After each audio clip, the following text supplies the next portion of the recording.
This channel's content is strictly for educational and informational purpose and does not endorse or promote any form of violence, harm, illegal activities, self-injuries and communal disharmony. নারী নির্যাতনের ব্যাপারে মমতা বন্দ্যোপাধ্যায় সরকার এবং দল zero tolerance নীতি নিয়েছে। কৌশিক বাবু, মমতা বন্দ্যোপাধ্যায় কয়েকদিন আগেই বলেছেন যে যদি হাজী নুরুল জেতেন তাহলে যদি হাজী নুরুল জেতেন তাহলে তিনি সন্দেশখালী আসবেন। প্রশ্ন হচ্ছে যে তিনি প্রশাসনিক প্রধান, যখন সন্দেশখালীতে এরকম পরিস্থিতি এত মাস ধরে, তিনি সন্দেশখালী এলেন না কেন? তার ব্যস্ত শিডিউল এবং বসিরহাট দক্ষিণটা হচ্ছে মোটামুটি আমাদের heart of the parliamentary constituency area, যার ফলে তাকে সব জায়গায় যেতে হচ্ছে। নিশ্চয়ই তিনি সন্দেশখালী যাবেন এবং তিনি সন্দেশখালীর নিয়ে তার উন্নয়নের রোডম্যাপ তিনি ঘোষণা করেছেন। তিনি সন্দেশখালী হিঙ্গলগঞ্জের তপশিলি জাতি উপজাতি সম্প্রদায়ের মানুষের পাশে আছেন, এটা আর প্রমাণ করার দরকার নেই।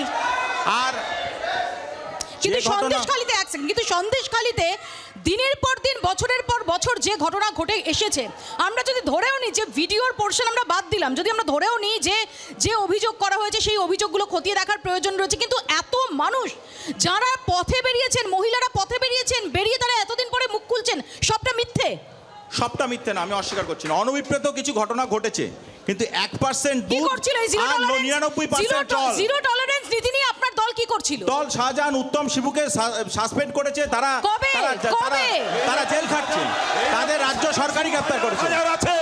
লক্ষ লক্ষ শাহজাহান শিবু আছে গ্রামে গ্রামে, এবং তাদেরকে গ্রেফতার করেছে মমতা বন্দ্যোপাধ্যায় সরকার।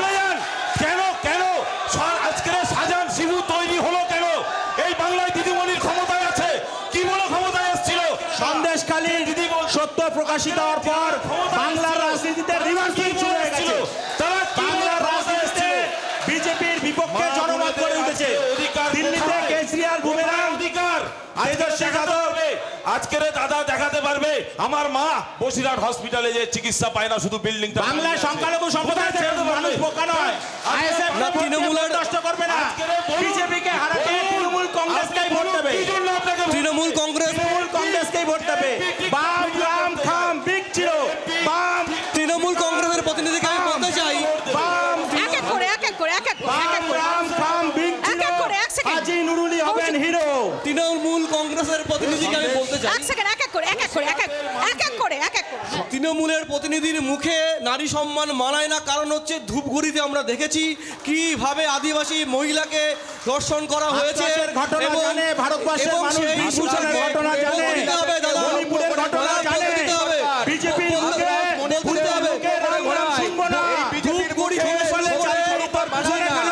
বিজেপির মুখে শক্তি স্বরূপ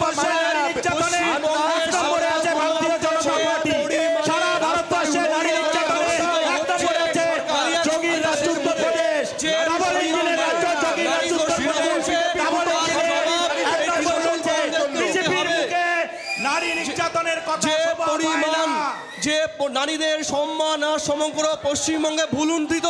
ধূপগুড়ি থেকে শুরু করে, কালিয়াগঞ্জ থেকে শুরু করে, কাকদ্বীপ থেকে শুরু করে, ক্যানিং থেকে শুরু করে সর্বত্র নারীর সম্মান আজ ভুলুণ্ঠিত।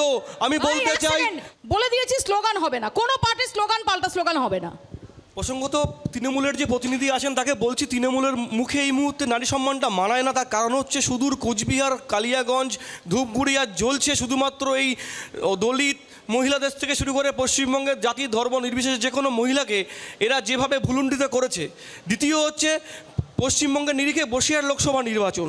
আমরা জানি 1977-এ এই বসিরহাট লোকসভা কেন্দ্র থেকে জনতা দলের পক্ষ থেকে আমাদের শ্রদ্ধেয় আলহাজ এম এ হান্নান, তখন বিজেপি তৈরি হয়নি, 1980-তে বিজেপি ফর্ম হয়, 1977-এ জনতা দলের পক্ষ থেকে তিনি জয়লাভ করেছিলেন। তাই এই বসিরহাটের মাটিতে বিজেপির জয়লাভ জাস্ট কিছুদিনের অপেক্ষা মাত্র। কারণ রেখা পাত্র শুধুমাত্র এই সন্দেশখালীর প্রতিবাদী মুখ নয়, রেখা পাত্র এই মুহূর্তেই পশ্চিমবঙ্গের প্রতিটি অবহেলিত, লাঞ্ছিত, ভুলুণ্ঠিত নারীর প্রতিনিধি, সমগ্র ভারতবর্ষের। ধর্ষণ তৃণমূল আর বিজেপির দুটো দলের সমর্থক শব্দ হচ্ছে নারীদের ওপর অত্যাচার, নারীদের ধর্ষণ করা। এটা হচ্ছে বিজেপি এবং তৃণমূলের সমর্থক শব্দ। একদিকে পশ্চিমবঙ্গে মহিলারা ধর্ষণ হলে মুখ্যমন্ত্রী লক্ষ্মীর ভাণ্ডার দিয়ে নারীদের ধর্ষণের দাম নির্ধারণ করে, আর অন্যদিকে হাতরাস, উন্নাও, মণিপুরে মহিলাদেরকে উলঙ্গ করে দিনের আলোয় রাস্তায় হাঁটায় বিজেপির নেতারা। আমার কথা সেটা না। মমতা ব্যানার্জি কালকে বসিরহাটে এসে